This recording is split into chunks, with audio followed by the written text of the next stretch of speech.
Alice Sapritch me fait souvenir de Thierry Leluron qui ironisait bellement sur ses attitudes de femme du monde. Je ne la vois que porte-cigarette aux lèvres, impatiente et parfois alanguie. Elle était de ces comédiennes qui ont donné au second rôle la première place dans bien des productions. Je les appelle les inévitables. Voici donc Alice Sapritch, Crue, 1979.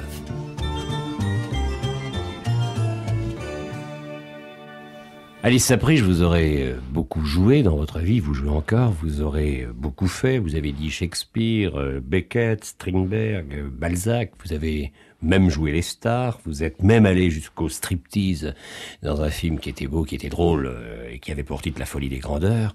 Alors est-ce le métier de comédienne qui conduit ainsi de la tragédie au burlesque? Et je sais qu'il faut tout faire. Jacques Chancel, pour moi, la vie est à la fois une tragédie et une comédie.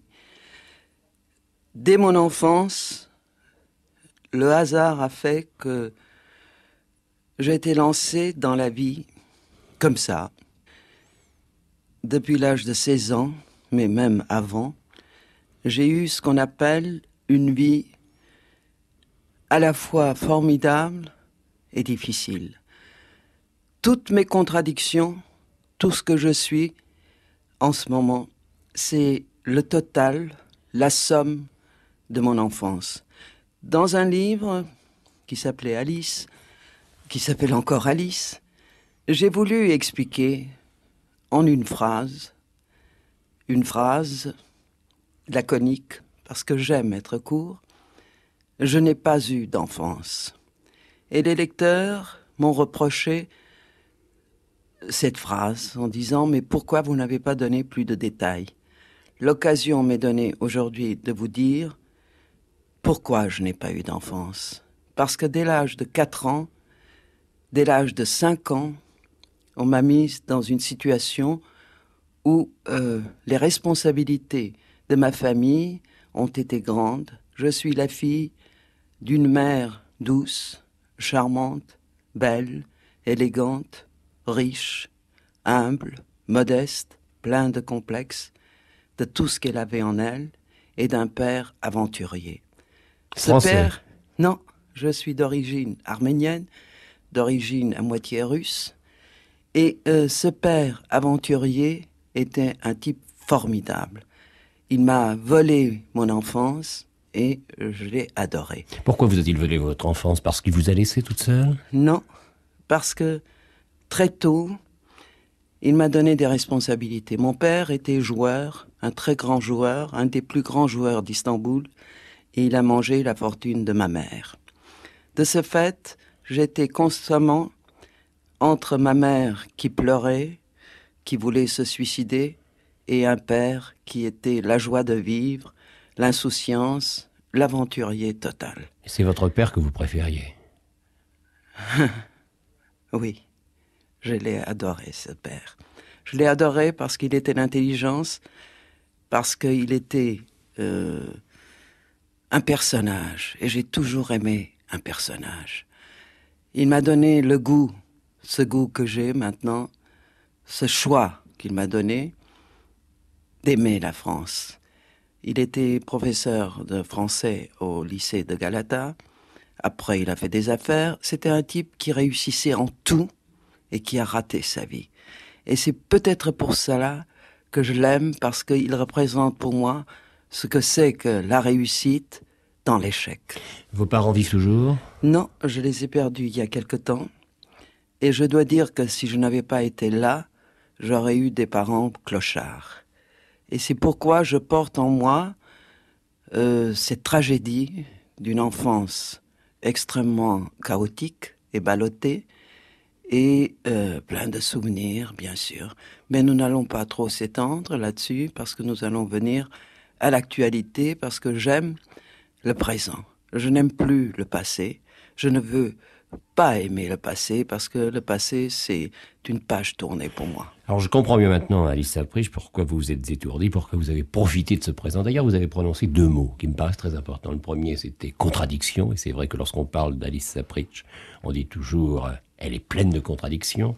Et puis le deuxième mot, très très important, et qui vous définit, c'est personnage. et à votre tour, vous êtes devenu un personnage. Vous dites « je suis une artiste », vous ne craignez pas de dire « je suis une star ».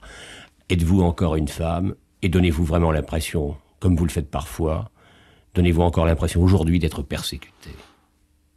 Je suis d'abord persécuté parce que j'appartiens à un peuple persécuté de tout temps. Mais là encore, je ne veux pas m'éterniser là-dessus, sur mes origines. Je suis persécuté parce que c'est quand je me heurte à un mur d'incompréhension. Pour moi, un artiste n'est pas quelqu'un de normal. Je suis une anormale. Et c'est ça que je voudrais vous expliquer. Le fait d'être artiste vous rejette déjà de la société. Toutes mes contradictions, et Dieu sait si j'en ai, c'est de vouloir rattraper d'une main la berge de la normalité. Et c'est ça. Un jour, je disais à mon ami Boris, « Ah, comme j'aimerais être de temps en temps une postière à Méréville, en train de recevoir un copain, une copine postier et de servir un verre de Porto et de bavasser comme ça de choses et d'autres. » Et il a rigolé parce qu'il me connaît et il m'aime beaucoup. Il m'a dit « Oui, c'est un rôle que tu voudras jouer encore. » C'est pas tout à fait vrai. C'est pas tout à fait des rôles que je voudrais jouer.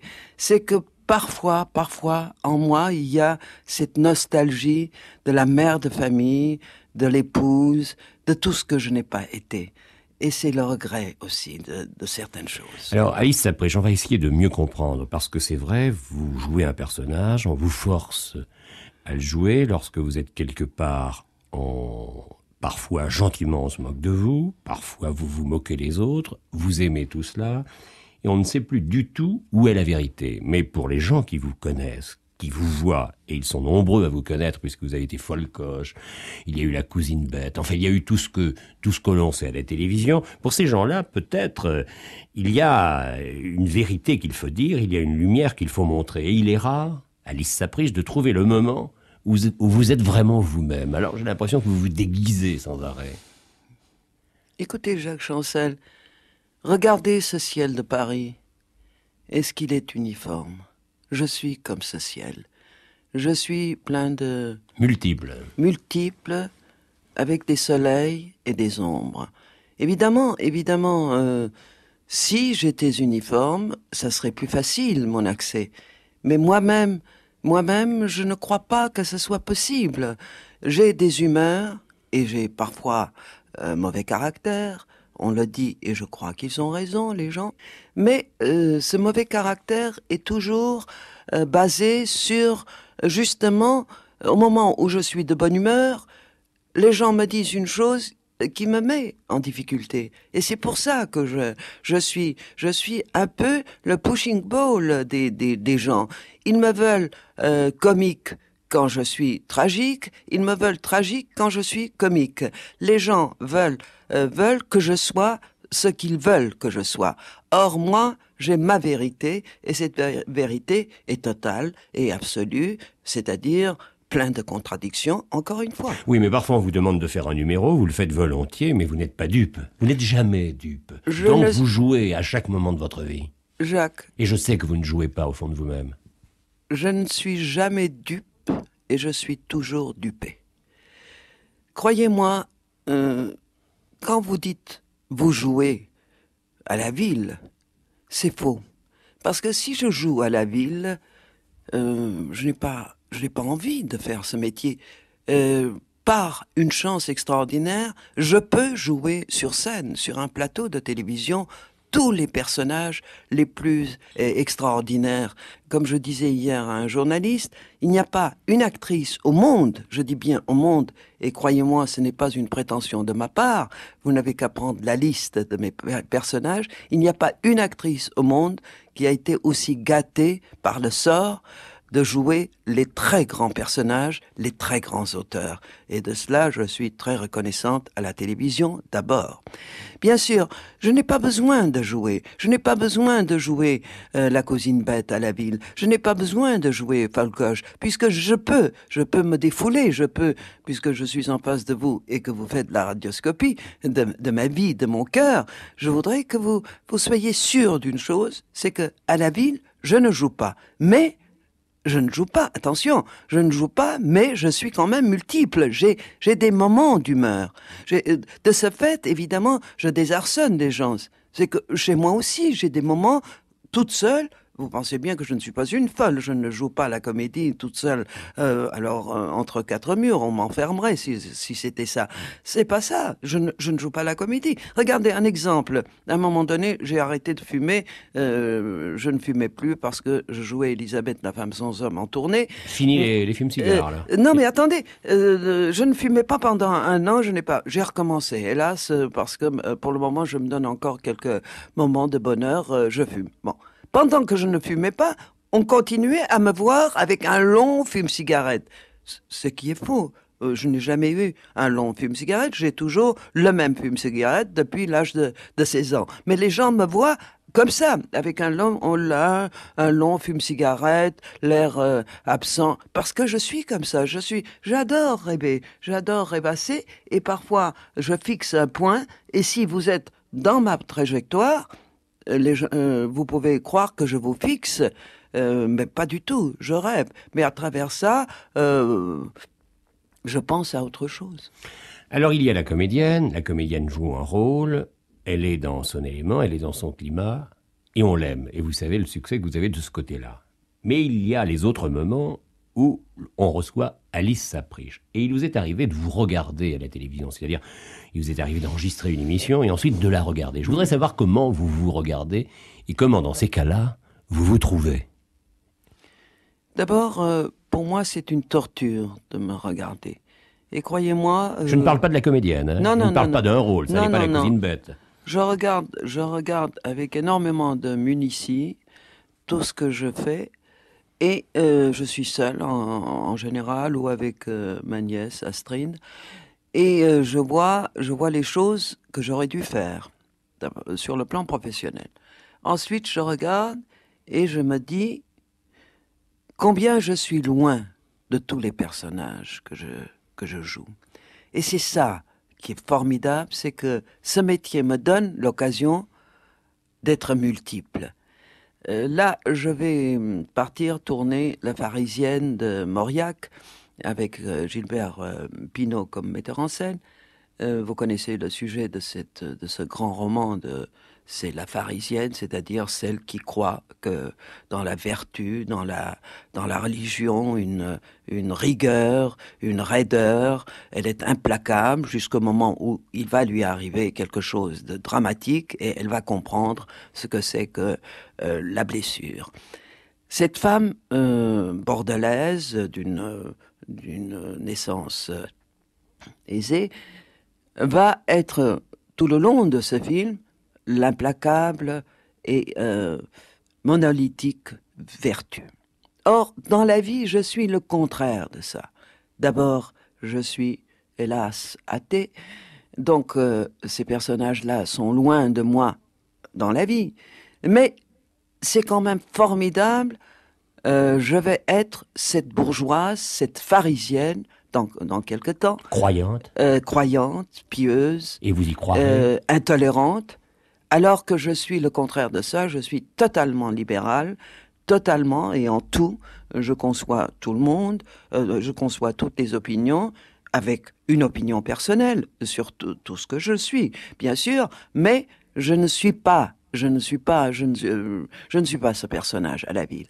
Un jour, Mauriac, j'ai eu le bonheur de le connaître au cours d'une émission de Destin. J'ai été le voir. Il m'a dit cette phrase merveilleuse. Il m'a dit, Madame, vous avez en face de vous votre admirateur, mais vous n'êtes pas du tout mon personnage. C'était l'héroïne de Destin. Au bout d'une heure de conversation, je l'ai convaincu et il m'a dit, je vous donne les droits de Destin à une condition, c'est que jusqu'à la fin, j'ai le droit de retirer l'émission, bien sûr. Et jusqu'à la fin, Cardinal ne savait pas si on pouvait... On a travaillé donc 1 mois et demi sans savoir. Et quand Mauriac a vu l'émission, il était extrêmement content. Je le dis parce que ce n'est pas une vanité, mais quand ça vient d'un personnage, d'un écrivain comme Mauriac, j'en suis fier. Il a écrit dans Le Figaro littéraire. Elle était très loin de ce personnage, mais c'est ce que j'appelle une grande comédienne, d'être ce personnage en finale. Évidemment, c'est le plus grand compliment qu'on puisse faire à quelqu'un, c'est de ne pas être ce personnage au départ et d'arriver à être le personnage. Mais Alice Sapritch, il y a chez vous la nécessité d'être prise au sérieux. Et parfois on profite un peu de vous, c'est-à-dire je disais tout à l'heure numéro, ça n'est pas péjoratif, mais on vous fait faire un numéro et vous vous condamnez à le faire, alors que souvent vous êtes ailleurs. Oui, absolument.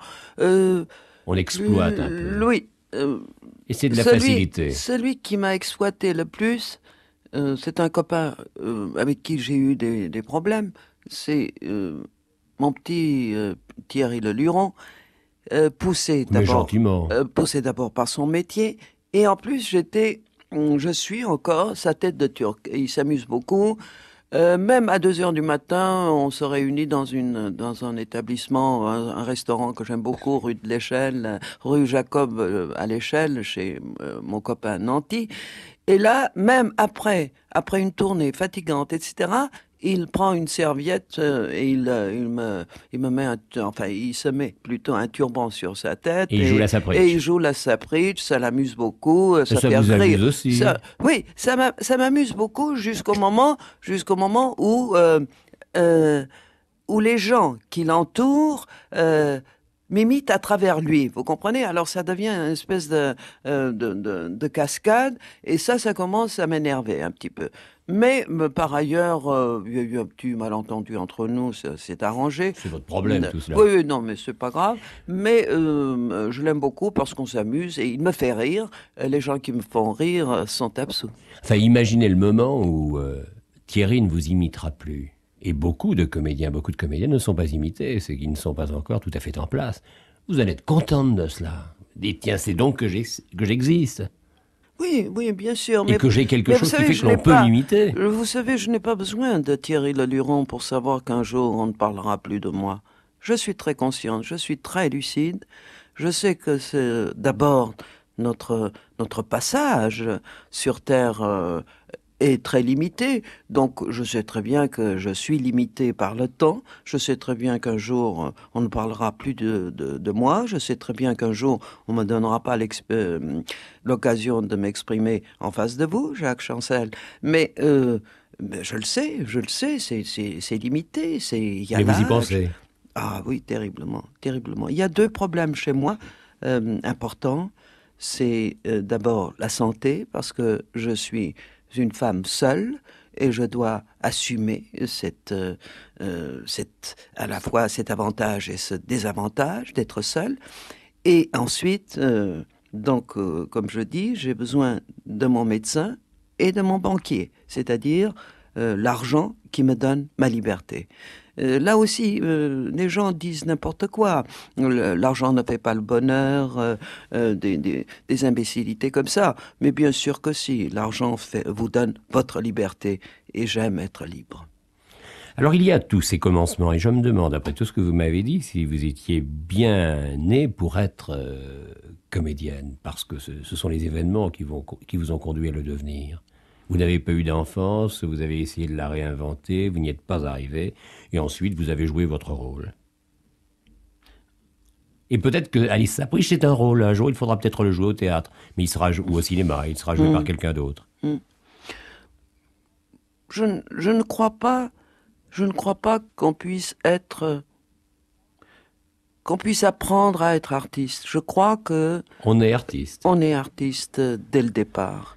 Si je n'avais pas été comédienne, j'aurais été sûrement romancière, j'aurais été dans les arts, sûrement.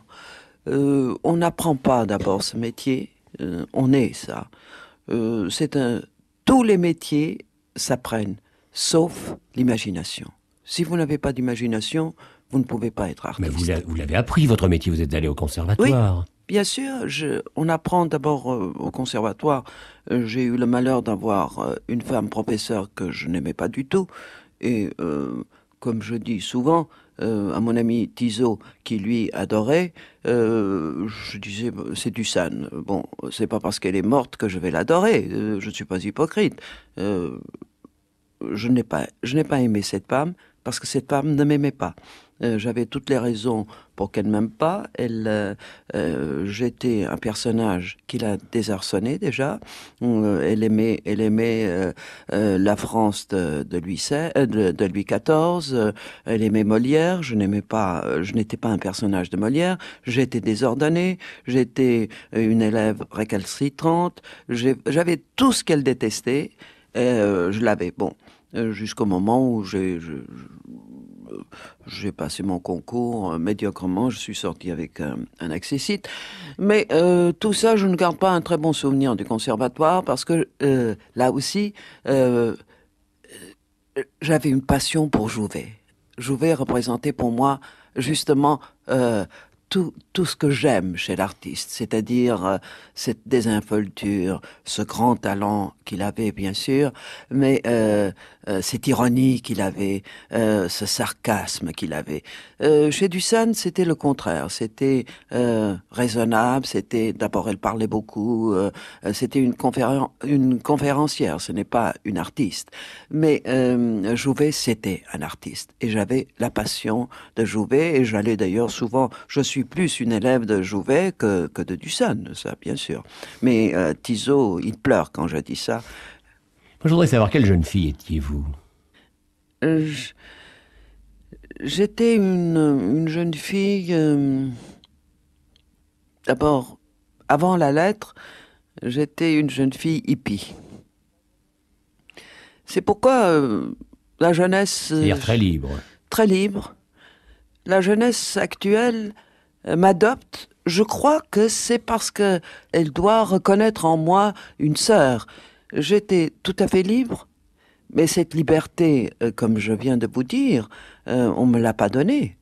Depuis l'âge de 16 ans, je suis sur les trottoirs de Paris. Vous savez, une fille seule à Paris, il faut qu'elle ait la tête sur les épaules. À l'époque, j'habitais déjà Saint-Germain-des-Prés, j'habitais déjà avec des gens très biscornus, que j'aimais beaucoup. J'ai eu la chance de connaître des plus grands peintres. J'étais d'ailleurs, mon premier métier, c'était d'être modèle. J'ai gagné ma vie comme ça. Je sais bien que plus tard, dans les salons, quand je dis que j'étais modèle, mon ex-mari Anoto, Guillaume Anoto, était souvent furieux en disant « ne rappelle pas ce moment », etc. Je disais « mais pourquoi? J'étais le modèle de Despio, j'ai été le modèle de tant de peintres, de Kissling, de tout ça, mais pourquoi? Non, il faut pas parler de ça, etc. » Voilà. Vous êtes exigeante avec vous-même? Très exigeante. Et avec les autres? Oui, une certaine exigence. Je ne suis exigeante que vis-à-vis des gens que j'aime. Je n'aime pas l'hypocrisie. Je n'aime pas qu'on me manque. Je suis difficile en amitié. Je ne suis pas tellement difficile en amour, surtout maintenant, mais je suis très difficile en amitié. Vous le dites de façon très amère, surtout maintenant. Vous n'êtes pas au déclin de votre vie, Alice Sapritch. Disons que je suis presque au déclin de ma vie. Il y a quand même ce que vous disiez tout à l'heure. Je n'ai pas de mari, je n'ai pas de famille. Cela veut dire que vous n'avez pas d'enfant. Et on revient à cette solitude qui est le mot-clé. Attention, Jacques. Vous l'avez dit tout à l'heure. Oui, j'ai une famille que je me suis choisie, c'est-à-dire que j'ai adopté. J'ai une fille de 25 ans qui s'appelle Astrid. Qui est peintre, je crois. Qui est peintre, qui est ma fille, que je l'ai eue. Adoptée? Je l'ai eue à 4 ans, oui. Que j'ai adoptée. C'est la fille de ma sœur. Et cet enfant, je l'aime tendrement parce que elle est exactement, pour le moment du moins, attention, je touche du bois parce que je suis très superstitieuse, je suis orientale. Pour le moment, elle me donne toute satisfaction. Elle est peintre, elle a fait ses études aux Beaux-Arts, et je voudrais lui donner tout ce que je n'ai pas eu, c'est-à-dire la sécurité dans le travail. Et ça, c'est... encore une fois, je voudrais m'expliquer là-dessus. On me dit souvent, tu es ce que tu es parce que tu as mangé la vache enragée. C'est faux, ça. Cette vache enragée m'a coupé le bonheur le plus absolu chez l'être, la jeunesse. C'est faux de dire que parce qu'on a eu une vie difficile, après c'est merveilleux, on apprécie mieux. Pas du tout. Vous savez, j'invente parfois des proverbes et je dis souvent que parce que ça fait mieux, je dis que c'est un proverbe oriental, c'est pas vrai, c'est moi qui ai inventé cette phrase. C'est quand on n'a plus de dents qu'on vous donne des noisettes. Et maintenant, je n'ai plus de dents et on me donne des noisettes.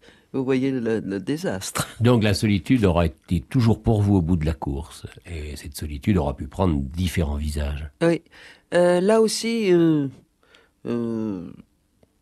vous savez très bien qu'en ce moment, c'est très à la mode, le féminisme, etc. Je ne suis jamais dans la mode.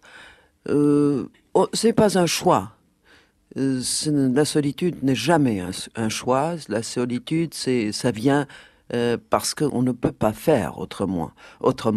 On choisit, on se dit, ça, c'est un désastre, et ça, c'est peut-être moins désastreux. Et alors, on choisit ce qui est moins désastreux. Mais ça ne veut pas dire que ce soit le bonheur, la solitude. Vous avez été quand même, Alice Sapritch, saisie par la gloire. Vous y avez cru. Saisi par la gloire, d'abord, je voudrais vous poser à mon tour une question. Qu'est-ce que la gloire ? C'est un moment où l'on croit que tout réussit parce que les gens parlent de vous, ce qui est d'ailleurs un faux problème. Je ne crois jamais à ça. C'est toujours une inquiétude et toujours, tout est toujours remis en question et ce n'est jamais gagné, comme dans la chanson de Brel. C'est absolument faux. Comment est-ce qu'on peut, un être sensible et intelligent, je suis sensible et un peu intelligente, comment est-ce qu'on peut s'embarquer sur la voie de la certitude de la gloire? Mais d'abord, qu'est-ce que ça veut dire?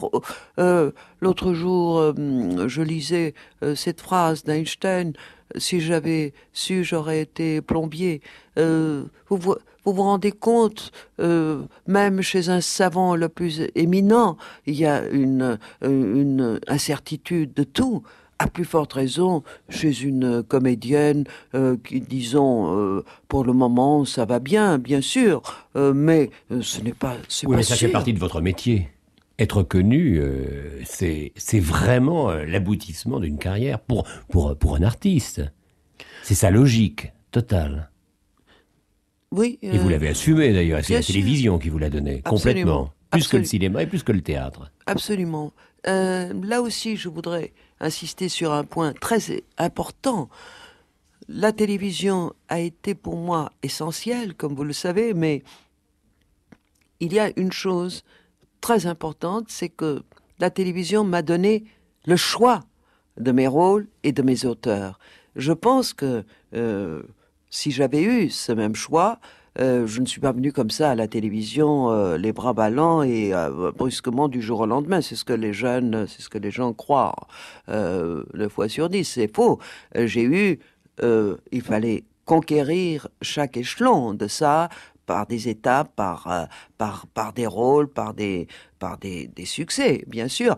Mais ce qui est très, très, très important, c'est de croire, ce qui est très, très grave dans certains cas, c'est de croire que parce qu'on a un succès, ça va durer. Il faut tout le temps, c'est une chaudière, il faut tout le temps alimenter la chaudière. Et toujours, on est remis en question, à chaque fois, est-ce qu'on va réussir? Mais vous me direz, c'est ça le métier, bien sûr, mais parfois, parfois on est quand même fatigué. Vous êtes différente des autres comédiennes, des autres comédiens. Lorsqu'on dit Alice Sapritch, cela impose quelque chose pour vous? Non, mais je voudrais que les autres soient aussi comme moi, c'est-à-dire en dehors de la société. Moi, je suis, disons le mot, révolté de voir que les gens de ma catégorie vivent comme les autres. Or, on ne peut pas vivre comme les autres. Par notre façon d'être, par notre imagination, si on vit comme les autres, et croyez-moi, je voudrais me faire comprendre, vivre comme les autres, c'est-à-dire avoir les mêmes obligations que les autres, eh bien ça vous limite dans votre univers artistique. Moi, j'ai choisi ce métier parce que, encore une fois, je ne pouvais pas être autre chose. C'est une folie, ce métier? Absolument. C'est une folie totale. Pas une monstruosité. Presque. Presque. Mais imaginez, Jacques Chancel, la difficulté d'endosser le vêtement de quelqu'un d'autre, d'être double constamment. C'est extraordinaire, mais c'est quand même... c'est pourquoi quand les gens me disent « elle joue à la ville », je suis révoltée parce que je n'ai pas besoin. C'est au contraire ma récréation, c'est au contraire mon temps de repos. Je n'ai pas besoin. Il n'y a que les mauvais artistes qui font des pauses, etc. C'est une caricature. Il y a beaucoup de mauvais artistes. C'est une question piège, oui, mais ça ne me concerne pas. Ça, moi, les gens que je fréquente, ce sont des copains qui ont beaucoup de talent et que le talent a pour moi une grande importance parce que les gens qui ont du talent, je les appelle des grands professionnels. Ils peuvent se permettre des tas de choses que je ne pardonne pas à d'autres. D'abord. Ils ont le droit d'avoir des écarts et d'autres... Vous voyez, je suis un peu... Vous vous trouvez grande comédienne, vous, Alice Sapritch? Non, ne me posez pas ce genre de questions. Allez. Non. Soyez un peu franche, un peu sincère. Je ne me considère pas une grande comédienne, mais je me considère une artiste. Il y a chez vous une forme de fatalisme. Oui, par mes origines d'abord. Toujours les origines. Hein. Oui. Comme quoi, vraiment, vous l'avez eu quand même, votre enfance. J'ai eu une hérédité, oui. Un berceau. Oui, un berceau doré qui était de plomb, bien sûr. Mais où en étais-je? On parlait de l'enfance et je vous disais, vous l'avez quand même eu. C'est une enfance que j'imagine maintenant. Vous l'avez réinventée. Peut-être. Alors il y a les rôles.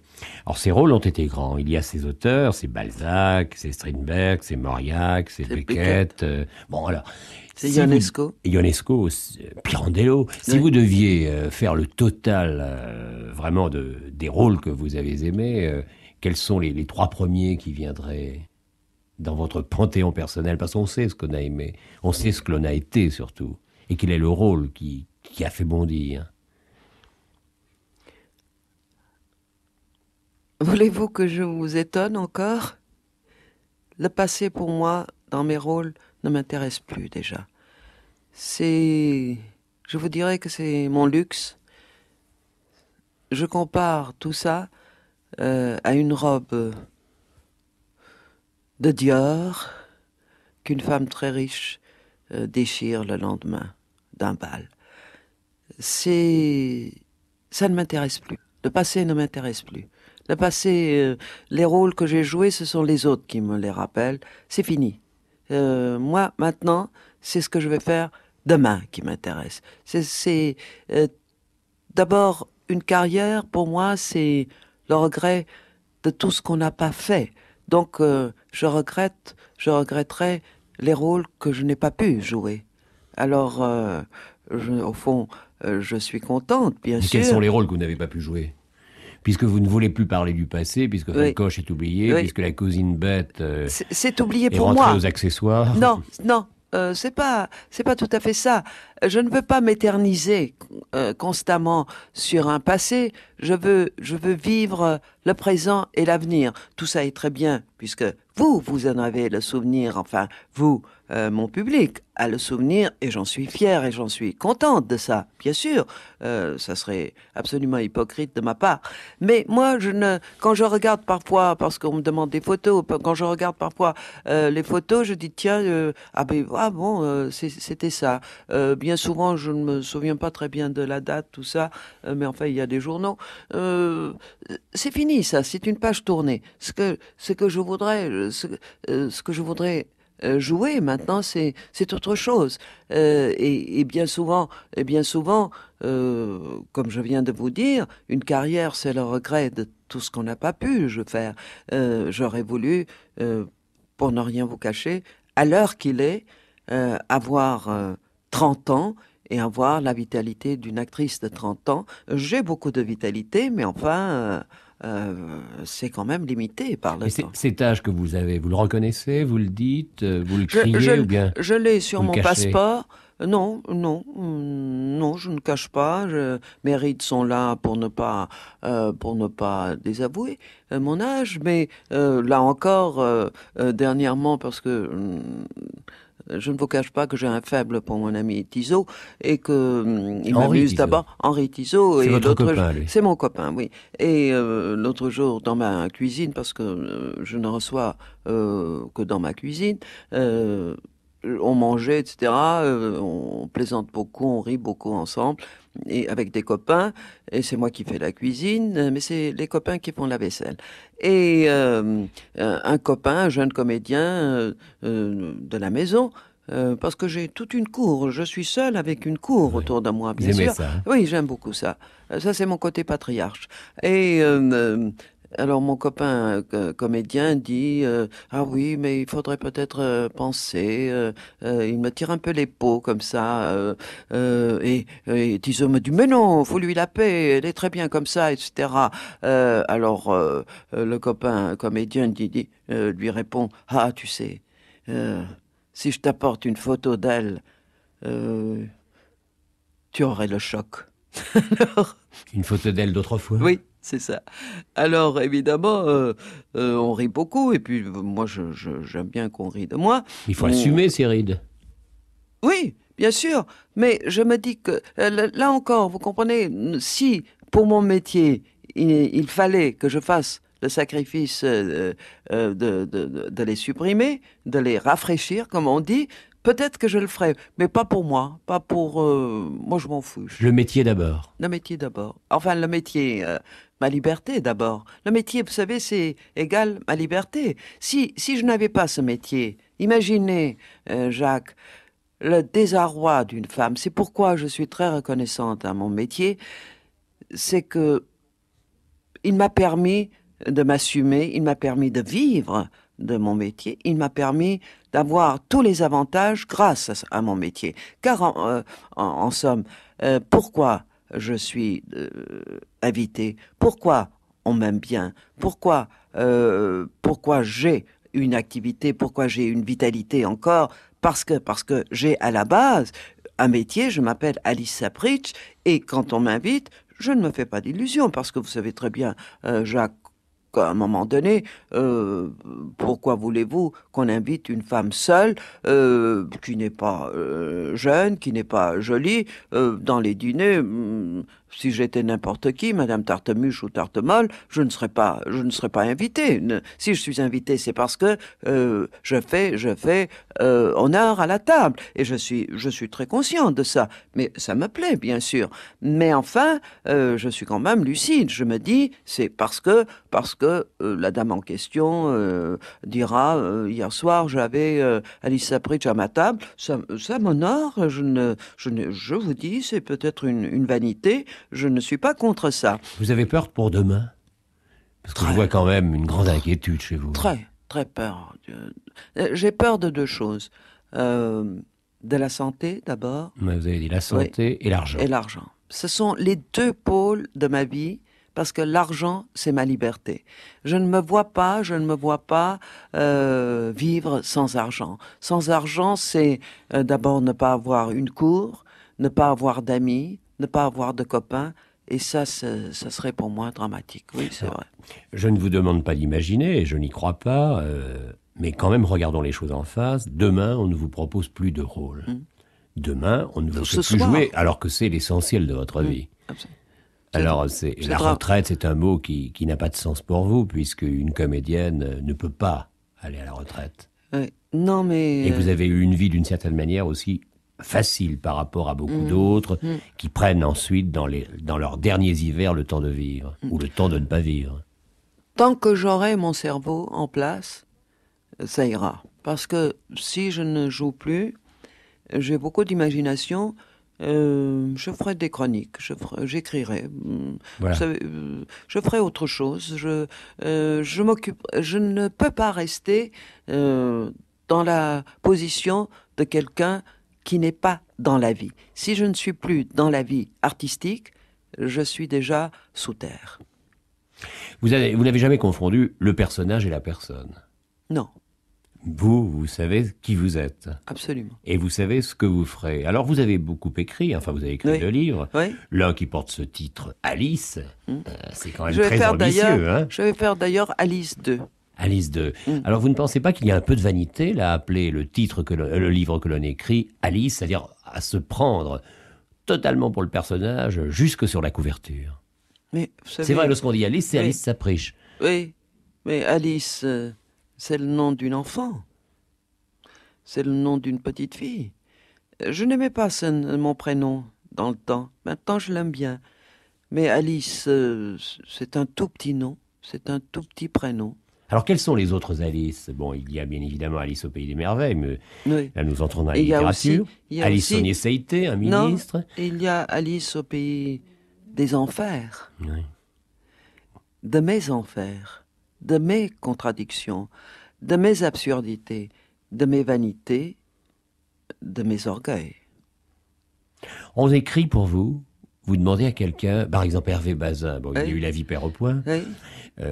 Alors, vous pourriez lui dire, Hervé, écrivez pour moi ou écris pour moi. Vous faites bien de me poser cette question parce que je suis quelqu'un de totalement passionné. Toute ma vie, ça a été ça.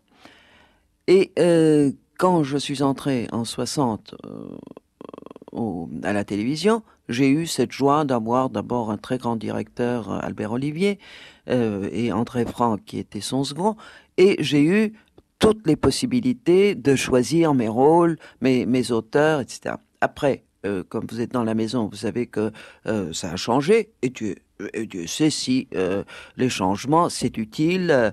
Je suis pour les changements. On vous a un peu trop oublié, c'est ce que vous voulez dire. Non, on m'a pas oublié, mais les choses ont changé, c'est-à-dire que je n'ai plus eu la possibilité d'imposer ma façon de travailler, c'est-à-dire le choix de mes auteurs par rapport à la maison.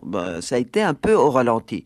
L'entrée de certains directeurs qui d'ailleurs m'aimait bien, le temps de s'installer, etc., j'ai senti un danger de se consacrer uniquement à la télévision.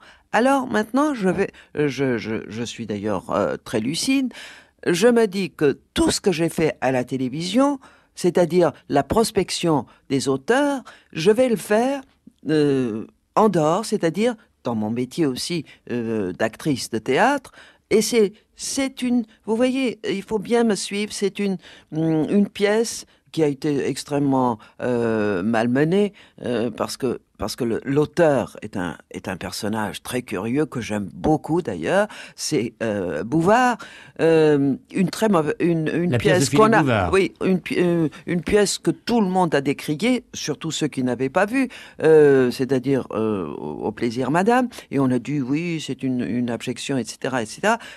Tout ça c'est à côté. Et de cette mauvaise pièce, entre guillemets, parce que pour moi, elle était pleine de qualité, et je suis sûr de ce que je dis, elle était pleine de qualité, et pour moi, ça m'a donné dans cette mauvaise aventure, entre guillemets, ça m'a donné le goût du théâtre. Je suis revenu sur les planches avec cette aventure, d'ailleurs qui a très bien marché pendant qu'on était ensemble, c'est-à-dire Bouvard et moi.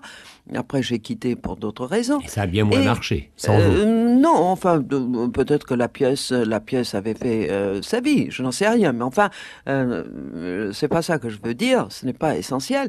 Mais ça m'a donné le goût du théâtre, de mon public de théâtre. Je me suis rendu compte, j'avais un peu oublié les planches. J'ai fait une tournée d'Élisabeth la femme sans homme avec 2 tourneurs très jeunes, très dynamiques, parce que là aussi, maintenant les jeunes prennent beaucoup de force, les spectacles de France, et je me suis rendu compte que je devais revenir au théâtre. Alors qu'est-ce que je fais en ce moment? C'est très simple. Je fais la même chose que pour la télévision.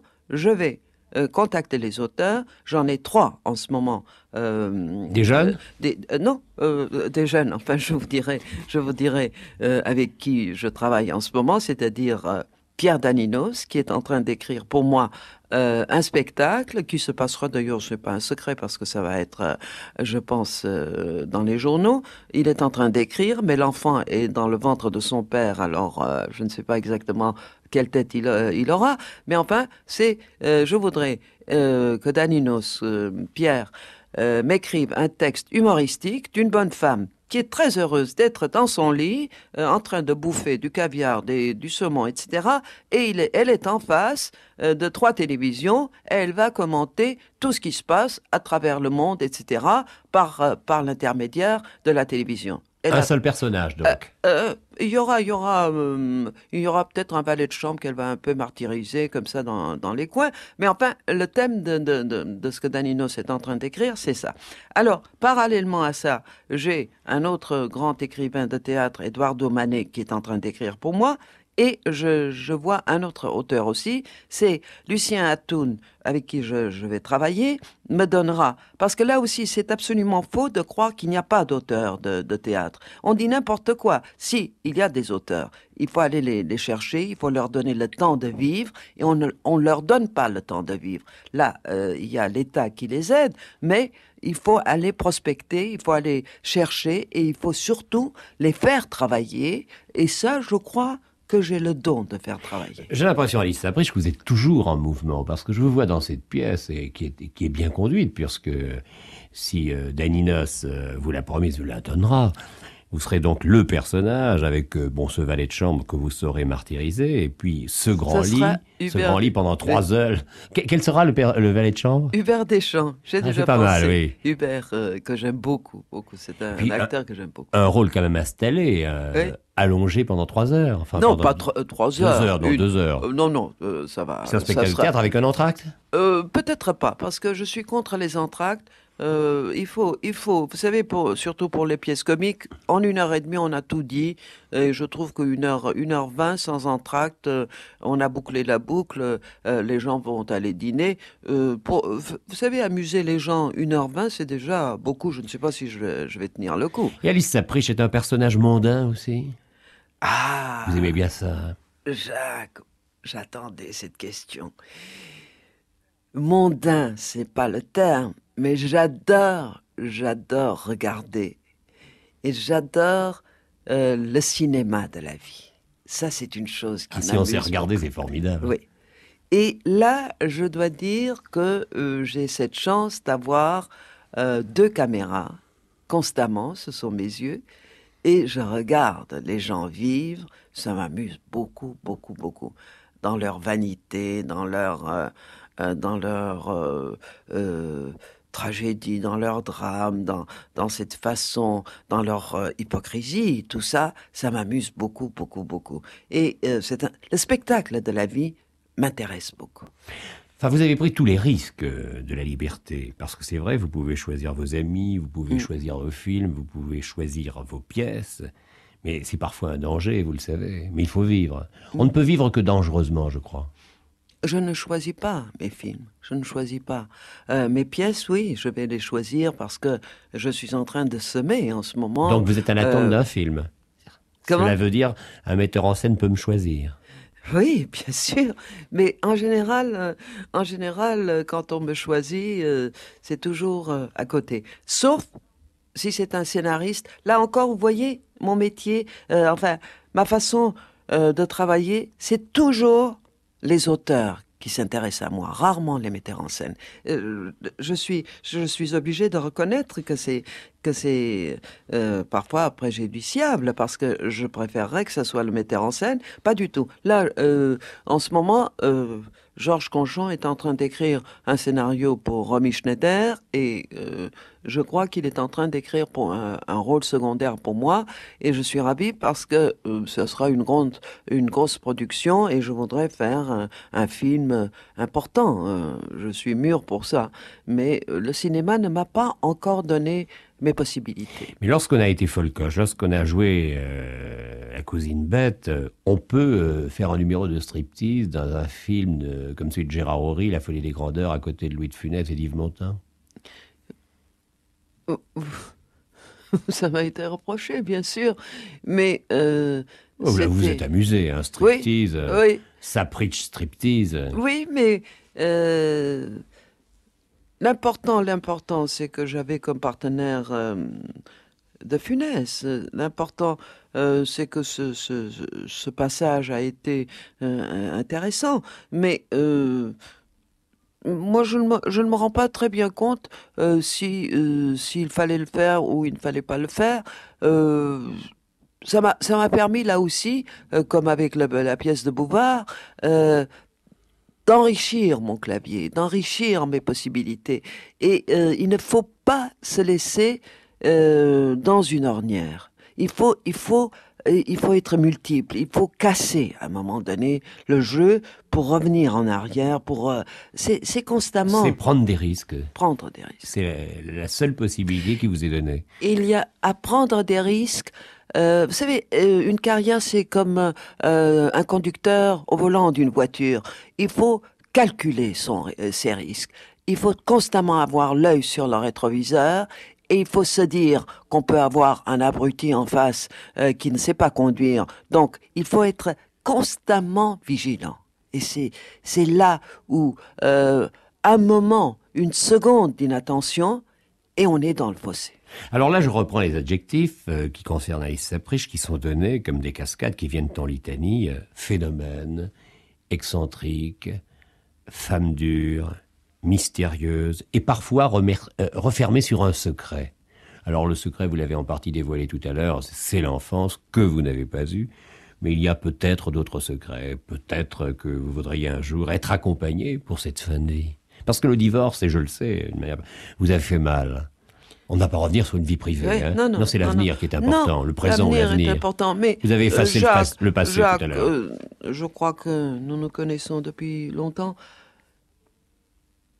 À mon âge, je ne crois plus à une possibilité d'amour, parce que c'est exclu, bien sûr. Je suis lucide, j'ai des glaces chez moi. Mais en revanche, une amitié amoureuse, c'est intéressant parce que c'est quand même un soleil, des soleils, et j'ai besoin de soleil. Mais encore une fois, il y a à faire un choix, à se dire où je ne veux pas être seul et s'entourer de gens un peu, disons le mot, facile d'accès, ou avoir une espèce de rigueur pour être toujours avec des gens qui sont des sommets.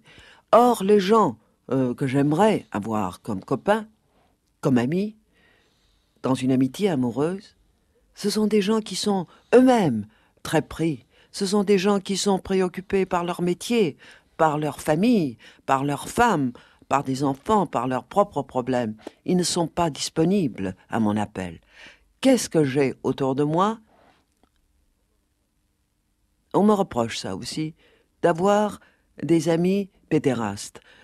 Bien sûr, je préférerais avoir aussi d'autres amis. Mais l'amitié entre un homme marié et un pédéraste, c'est quand même plus facile d'avoir une amitié avec un pédéraste qu'avec un homme marié, parce que l'homme marié a sa vie, l'homme marié a une femme qui ne m'acceptera pas. À juste titre, peut-être, parce que je serai envahissante, parce que, quoique je suis quelqu'un d'extrêmement timide et discret, je n'aime pas du tout embêter. J'aime qu'on m'agresse, mais je n'aime pas agresser les gens. Mais de ce fait, vous comprenez, j'aurais voulu avoir, si vous voulez, un compagnon de voyage. Et ça, c'est très dur. Merci Alice Sabrich.